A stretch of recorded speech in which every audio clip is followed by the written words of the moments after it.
બરાબર. એટલે પ્રક્રિયાની સક્રિયકરણ ઉર્જા ઘટાડે જેથી પ્રક્રિયાનો વેગ કેવો થાય? વધે. જે પ્રક્રિયા ઊંચા તાપમાને થતી હોય, ઊંચી ઉર્જાએ થતી હોય, એ નીચી ઉર્જાએ થવા મળે એટલે પ્રક્રિયાનો વેગ આપોઆપ શું થશે? વધશે. બરાબર. આપણે એમ કેવું હોય, જો કે આ ઉદાહરણ એને લાગુ નથી પડતું, પણ ખાલી સમજાવવા માટે, આમ ફિઝિકલી રીતે લાગુ પડે, રાસાયણિક રીતે કોઈ નહીં લેતા. લાકડું સળગે નહીં તો આપણી પાસે એક જ ઉપાય છે, કેરોસીન નાખીએ ઉપર. એટલે કેરોસીન જ્યાં સુધીમાં સળગી રહે ત્યાં સુધીમાં લાકડાનું જ્વલન બિંદુ જેટલું તાપમાન થઈ જાય. બાકી દિવાસળી અડાડવાથી લાકડાનું જ્વલન બિંદુ ખૂબ ઊંચું હોય, એટલી ગરમી ન મળે ત્યાં સુધી એ સળગે નહીં. બરાબર ને? ઘણીવાર મારો છોકરો મારી બાજુમાં દીવાબત્તી કરવા બેઠો હોય ત્યારે હું જાણી જોઈને એવી રમત કરું. દીવાબત્તી કરતો ત્યારે અગરબત્તી કરતો હોય ને તો શું કરું, જે ઓલી વાટ હોય ને દીવાની, એ વાટથી થોડી ઉપર 1 ઇંચ જેટલી ઉપર રાખવું વાટ અગરબત્તી. આગળ પ્રશ્ન પૂછે અને હકીકત પૂછે કે પપ્પા ઉપર રાખી તો કેમ સળગી ગઈ? પછી મને ખાલી એટલું જ કહું કે કોઈ પણ વસ્તુને સળગવા માટે આગની અંદર આગને અડવું એ જરૂરી નથી, એનું તાપમાન એટલું થવું જરૂરી છે. અને એટલે જ સૂર્ય ઉપર આપણે બેલોરી કાચથી આપણે કાગળ સળગાવી શકીએ છીએ, કારણ કે એના જ્વલન બિંદુ જેટલું તાપમાન થઈ જશે એટલે એ સળગી જશે. કાંઈ એને આગના સંપર્કમાં લાવવું એ જરૂરી નથી, એ તો સળગી જવાનો છે.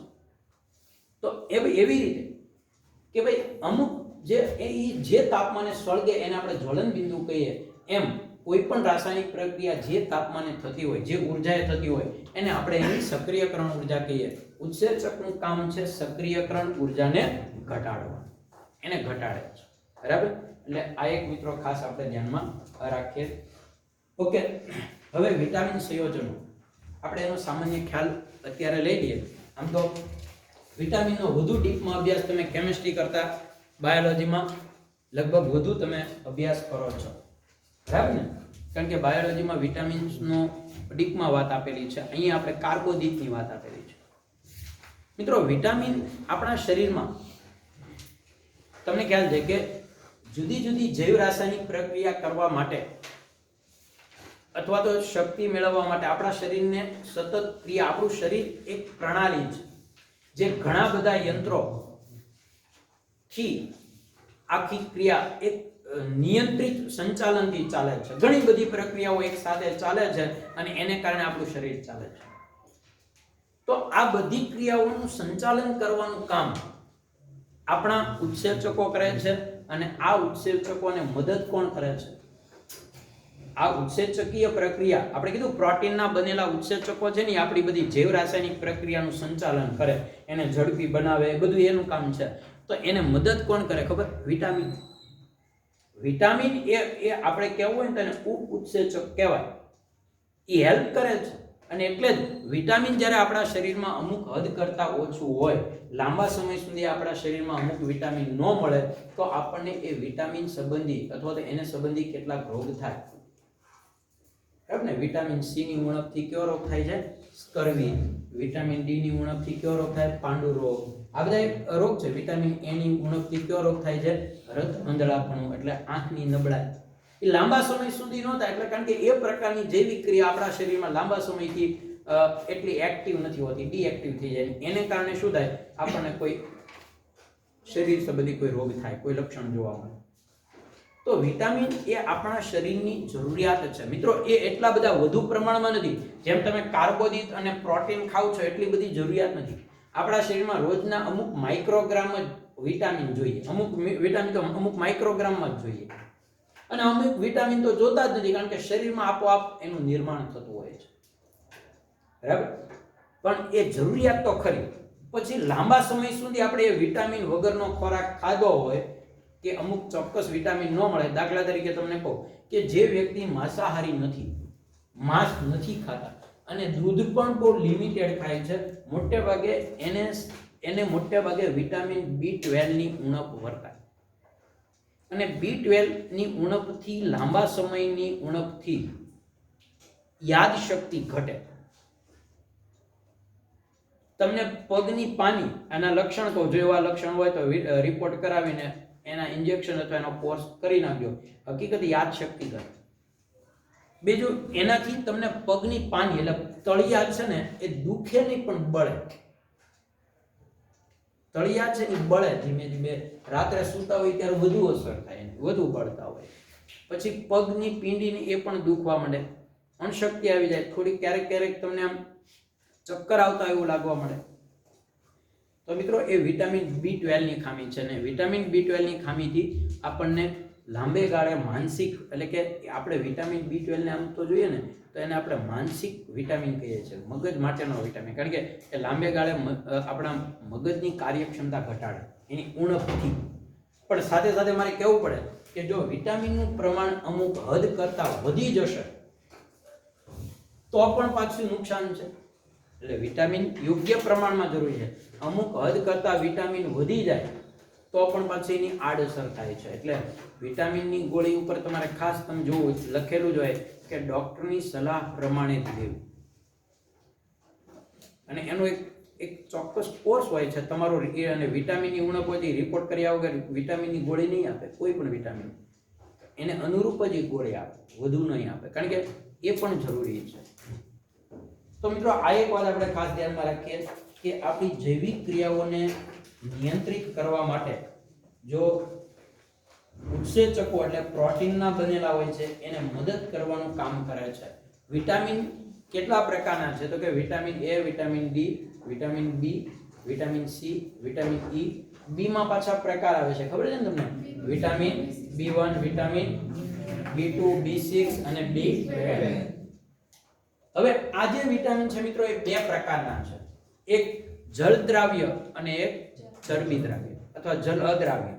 એક વાત તમને ખબર છે, ચરબી એ કાર્બનિક પદાર્થ છે, કોઈ પણ પ્રકારનું તેલ હોય, ઘી હોય, કાર્બનિક પદાર્થ છે. જે પાણીમાં દ્રાવ્ય હોય ચરબીમાં દ્રાવ્ય ન હોય, અને જે ચરબીમાં દ્રાવ્ય હોય એ અમુક અપવાદને બાદ કરતા. તો vitamin A, D, E, K જે છે, vitamin A, vitamin D, vitamin E અને વિટામિન K, આ બધા કેવા છે મિત્રો? કેવા છે? બરાબર. વિટામિન A એટલે પાણીમાં ટૂંકમાં કહીએ તો દ્રાવ્ય છે. Vitamin A, vitamin D, E. જો વિટામિન B ત્યાર પછી ચરબી દ્રાવ્ય, સોરી આ ચરબી દ્રાવ્ય છે. C આવે, C છે ને એ પાણીમાં દ્રાવ્ય છે. Vitamin A, D, E, K એ પાણીમાં કેવા હોય છે? અદ્રાવ્ય, પણ ચરબીમાં કેવા હોય છે? દ્રાવ્ય. એટલે અહીં લખી નાખીશ જલ અદ્રાવ્ય, પાણીમાં અદ્રાવ્ય. એટલે પાણીમાં જે અદ્રાવ્ય હોય એ ચરબીમાં કેવા હોય? કારણ કે એ કાર્બનિક પદાર્થ તરીકે વર્તે છે બધા. અને વિટામિન C છે ને એ એક ક્ષાર તરીકે વર્તે છે, એટલે તમે જોજો એ ક્ષાર સ્વરૂપમાં તમને ક્ષાર અથવા એસિડ સ્વરૂપમાં હોય. વિટામિન C જે એસિડમાં વધુ મળે, એસિડ એટલે ખાટી વસ્તુમાં, એટલે એ મોટા ભાગે એસિડ છે પાણીમાં કેવો હોય? દ્રાવ્ય.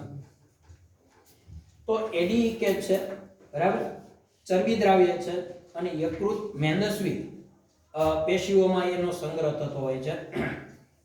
પાણી દ્રાવ્ય વિટામિન B, વિટામિન છે એના કેટલાક વર્ગ છે પાણીમાં દ્રાવ્ય છે, વિટામિન C પણ પાણીમાં દ્રાવ્ય છે, અને ખાસ કરીને એ આહારમાં આપણે લેવા પડે છે, આહારમાં પૂરતા પ્રમાણમાં મળી રહે છે.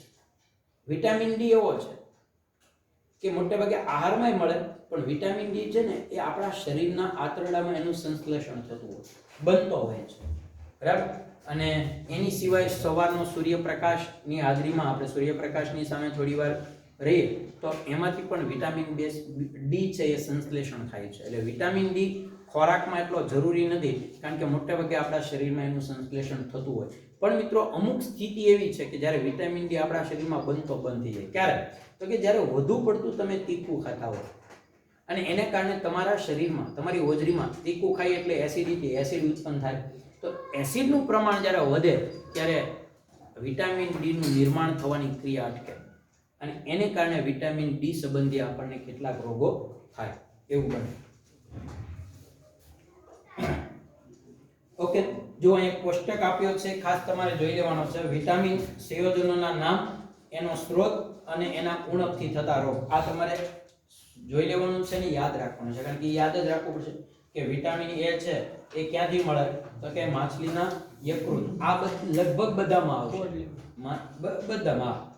કોડ લીવર ઓઇલ બરાબર. પછી ગાજર, માખણ અને દૂધ. ઝેરોપ્થેલિમિયા એટલે આંખના કોર્નિયાનું શક્તિકારક, બરાબર, રતાંગળા પણ. આ કોર્નિયા છે ને સખત થઈ જાય, નરમ ન રહે, એટલે આંખ સુકાવા માંડે અને ધીમે ધીમે કરતા એને રતાંગળા પણ એવું થાય. પછી વિટામિન B1 જેનું, અને એક ખાસ તમારા મિત્રો વિટામિન B1 તો યાદ રાખજો, પણ એનું રાસાયણિક નામ યાદ રાખજો. વિટામિન B1 થાઇમિન, બરાબર, એ ક્યાં હોય? ઈસ્ટ, દૂધ અને લીલા શાકભાજી અને અનાજમાં હોય છે. એનાથી બેરીબેરીનો રોગ થાય. બેરીબેરીના લક્ષણમાં જો અહીં લખ્યું, ભૂખ ઓછી લાગવી, વૃદ્ધિમાં મંદતા. પછી વિટામિન B2 જેને કહેવાય રિબોફ્લેવિન, બરાબર, એ દૂધ, ઈંડાની સફેદી, યકૃત, કિડની માંથી મળે છે. એનો જે ઉણપથી કિલોસિસ નામનો રોગ થાય છે, જેમાં મોં અને હોઠની કિનારી પર પડેલા ચીરાઓ. ઘણીવાર આને આપણે સાવ કોમન ગણીએ. અમુક સમય થાય ને આપણને હોઠ કે અહીંયા ખૂણા ઉપર ને ચીરા પડતા હોય, આપણે એને આપણી સાદી ભાષામાં કહીએ બરો મૂતરી ગયો. હકીકત વિટામિન B2 ની ખામી છે. થોડા સમય આવું બધું થતું હોય તો એનો મતલબ આવો થાય છે, એ આપણે ખાસ ધ્યાનમાં રાખીએ. પછી ત્વચામાં બળતરાની અનુભૂતિ થવી, ચામડીમાં બળતરા થાય છે, તો એ પણ વિટામિન B ની ઉણપ છે. પછી B6 ઈસ્ટ, દૂધ, ઈંડાની જરદી, અનાજ એમાંથી મળે. આંચકી આવવી, કેટલાક બાળકોને નાની ઉંમરમાં ખાસ આ પ્રોબ્લેમ થાય છે. બાળકોને અમુક 12-13 વર્ષ પછી એ ઘટી જાય છે, પણ તમે જોયું છે ઘણા બધાને એવું પ્રશ્ન તો આંચકી આવવી. એ પછી ઘણી બધી વાર એ વધુ પ્રોબ્લેમ હોય તો એને આપણે બીજા અર્થમાં એક તમને ખબર હોય બીજો એના જેવો જ રોગ હિસ્ટોરિયા. ખ્યાલ છે તમને? આમ શરીર છે ને એનું લાકડા જેવું થઈ જાય, લાકડા જેવું શરીર છે. કોઈ પણ વસ્તુ પકડે ને પછી એ મૂકે. હિસ્ટોરિયા છે, આખું માઇન્ડ એનું કાર્ય એ પ્રમાણે કાર્યમાં કરતું હોય. પછી વિટામિન B12 માંસ, માછલી, ઈંડા અને દહીંમાંથી મળે છે. વિનાશી રક્ત અલ્પતા એટલે કે વિનાશી રક્ત અલ્પતા એટલે શું મિત્રો? હિમોગ્લોબિન માં RBC ની ઉણપ થાય એટલે રક્ત અલ્પતા, એટલે કે લોહી હોય ખરું, શરીર જાડું હોય, પણ એમાં લોહીના પરસે આપણે કે લોહીના ટકા ઓછા થઈ ગયા. લોહી તો એટલું જ હોય, પણ એની અંદર જે જરૂરી હિમોગ્લોબિન છે, RBC છે, એ ઘટી. એટલે લોહી આ કાર્ય નથી કરતું. લોહી તો એક લિક્વિડ છે. હકીકતમાં આપણા શરીરમાં ઓક્સિજન પૂરો પાડવાથી માંડીને પોષક તત્વો પૂરા પાડવાનું કામ કોણ કરે છે? હિમોગ્લોબિન કરે છે. હિમોગ્લોબિન શરીરમાં ઓછું હોય, લોહીમાં ઓછું હોય તો લોહીનો જથ્થો વધુ હોવાનો કોઈ ફાયદો નથી. પછી વિટામિન C એસ્કોર્બિક એસિડ ખાટા ફળ, આમળા, લીલા પાંદડાવાળા શાકભાજીમાંથી મળે છે. સ્કર્વીનો રોગ થાય છે. પેઢામાંથી રુધિર વહેવા મળે છે. પેઢા છે એ ટૂંકમાં આપોઆપ સુકાઈ જાય અને એ ફાટે એટલે એમાંથી લોહી નીકળે છે. આ બધા તમે જુઓ એના લક્ષણ જોયા પછી આપણને એવું લાગે કે આ તો એકદમ કોમન લક્ષણ છે, જેને આપણે અવગણતા હોઈએ છીએ. ઘણી બધી વાર આપણે એને અવગણી નાખીએ, પણ લાંબા ગાળે એ આપણને ખૂબ જ નુકસાન થઈ શકે. વિટામિન B12 ની ઉણપની જો આ લક્ષણો દેખાય તો કરાવવા યોગ્ય છે, કારણ કે તમારી માટે સમય યાદશક્તિમાં ફેરફાર થતો હોય તો તમને ઘણી બધી વાર, મારે ગયા વર્ષે મને એવી યાદશક્તિ કે એવું કંઈ નહીં, પણ પગમાં પાણી બળ્યા કરતું. એટલે મને એમ થાય કે હું સતત 10 કલાક ઊભો રહું છું એટલે આ પ્રશ્ન છે. પણ જ્યારે વિટામિન B12 નો રિપોર્ટ કરાવ્યો ત્યારે ખબર પડી કે ખાલી 89 હતું. હકીકતમાં એ કંઈક 180 થી વધુ હોવું જોઈએ, ખાલી 89 થઈ ગયેલું. એટલે ઘણી બધી વાર આપણને એ વિચાર પણ ના આવતો હોય અને એનાથી લાંબે ગાળે આપણને નુકસાન થાય. વિટામિન D સૂર્યપ્રકાશનો સંપર્ક, એટલે સવારનો સૂર્યપ્રકાશ લેવો, કુમળો, પછી બપોરે ધક અમે ભાવનગરની ગરમી સહન કરતા વિટામિન D ની બધું સુકાઈ જાય હોય એ સુકાય. એટલે આપણે ઓકે. વિટામિન E વનસ્પતિ તેલ જેવા, બરાબર, વનસ્પતિ તેલ જેવા ઘઉં, અંકુરણ તેલ, સૂર્યમુખીનું તેલ વગેરેમાં આ પ્રકારે વિટામિન E હોય છે.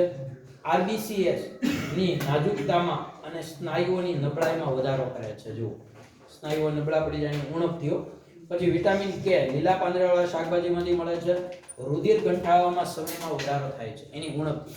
ઘણી બધી વાર કોઈને, તમને ખબર હશે, એવું બને કે કોઈને વાગ્યું હોય તો લોહી ઝડપથી બંધ જ ન થાય. એની પાછળનું કારણ છે એના શરીરમાં કેલ્શિયમ અને વિટામિન કે ની ઉણપ. એની ઉણપ હોય એટલે લોહી છે એની ગંઠાવાની ક્રિયા છે એ ધીમી પડી જાય, એટલે લાંબો સમય સુધી રક્તપાત શરૂ થાય. ઓકે મિત્રો, અહીંયા સુધી આપણે આજે રાખીએ. હવે લગભગ એકાદ લેક્ચરનું કામ છે, આપણે આવતા લેક્ચરમાં પૂરું કરી નાખીશું.